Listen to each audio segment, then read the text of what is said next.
আসসালামু আলাইকুম আমার ইসলামিক এক্সপার্ট চ্যানেল। আমি আশা করি ভিডিও টাইটেল দেখে বুঝে গেছেন আজকের ভিডিওটি ডক্টর জাকির নাইক কের। এটা কি কালচার নাকি ইসলাম ধর্মের নিয়ম যে বিয়ের সময় কম বয়সী মেয়েদের বেশি পছন্দ করা হবে, অথবা কুমারী মেয়েদের পছন্দ করা হবে, কিংবা সুন্দরী মেয়েদের উপর খুব বেশি গুরুত্ব দেওয়া হবে? বোন প্রশ্ন করলেন যে এটা কি ইসলামের কালচার, এটা কি ইসলামে গ্রহণযোগ্য যে বয়স্ক মহিলার তুলনায় কম বয়সী মহিলাকে বিয়ে করা, গড়পড়তা চেহারার বদলে সুন্দরী মেয়েকে বিয়ে করা, অথবা গরিবের বদলে ধনী মহিলা, এটা কি ভালো? এটা মুবাহ। কারণ আপনি যদি মোহাম্মদ সাল্লাল্লাহু আলাইহি সাল্লামের জীবনী পড়েন, নবীজি প্রথম যে মহিলাকে বিয়ে করেছিলেন খাদিজা রাদিয়াল্লাহু আনহা, তিনি নবীজির চেয়ে 15 বছরের বড় ছিলেন। নবীজির বয়স তখন 25 বছর, হযরত খাদিজার তখন 40 বছর বয়স। পরবর্তীতে তার মাত্র একজন স্ত্রী ছিলেন 50 বছর বয়স পর্যন্ত, যতদিন হযরত খাদিজা রাদিয়াল্লাহু আনহা বেঁচে ছিলেন। বিবি খাদিজা মারা যাওয়ার পর নবীজি আবার বিয়ে করেন। এরপর যখন বিয়ে করলেন তখন বিয়ে করলেন কম বয়সী, 36 বছর বয়স, 32 বছর বয়স ইত্যাদি। তবে এখানে যদি বয়সের কথা বলেন, দৃষ্টান্ত দেখতেই পাচ্ছেন প্রথম স্ত্রী 15 বছরের বড়, পরের স্ত্রীর বয়স কম। এখানে দেখতে পাচ্ছেন নবীজির প্রথম স্ত্রী হযরত খাদিজা রাদিয়াল্লাহু আনহা ছিলেন বিধবা, তার মানে কুমারী না।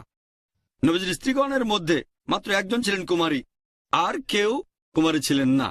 হয় ছিলেন বিধবা অথবা তালাকপ্রাপ্তা। তার মানে এমন না যে কুমারী না এমন কাউকে বিয়ে করা সুন্নত। তবে নবীজি তার জীবনে আমাদের জন্য অনেক দৃষ্টান্ত রেখে গেছেন। ধনী খাদিজা রাদিয়াল্লাহু আনহা অনেক ধনী ছিলেন, অন্যান্য যাদের বিয়ে করেছিলেন তাদের অনেকেই গরিব ছিলেন। তাহলে নবীজি বিয়ে করেছেন ধনী মহিলাকে, বিয়ে করেছেন গরিব মহিলা, বয়স্ক মহিলা, কম বয়সী মহিলা, কুমারী, কুমারী না, অনেকে তালাকপ্রাপ্তা এবং বিধবাও ছিলেন। তাহলে দেখতে পাচ্ছেন এক সম্প্রদায়, আমার মতে এটা মুবাহ, এটা আপনার ব্যক্তিগত পছন্দ। আমাদের নবীজি সাল্লাল্লাহু আলাইহি ওয়াসাল্লাম বলেছেন, এই কথা আগে বলেছি, এই হাদিসটা আছে সহিহ বুখারীতে 7 নম্বর খণ্ড, বুক অব নিকাহ, 5090 নম্বর হাদিস, যে আমাদের নবীজি সাল্লাল্লাহু আলাইহি ওয়াসাল্লাম বলেছেন, যখন কেউ বিয়ে করে সে 4টা জিনিস দেখে: সৌন্দর্য, সম্পদ, আভিজাত্য এবং গুণ।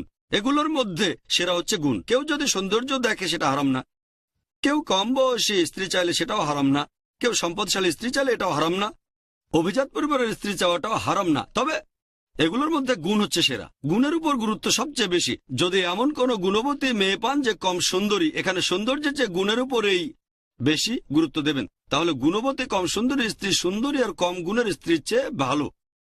গুণের উপরই গুরুত্বটা সবচেয়ে বেশি। ইসলাম ধর্মে এগুলো ছাড়া অন্য মানদণ্ডের উপর গুরুত্ব দেওয়া হয়নি। আর গুণের গুরুত্বের কথা যদি বলতে হয়, এটা নিশ্চিত করে বলা যায়। আশা গুরুত্বটা পেয়েছেন।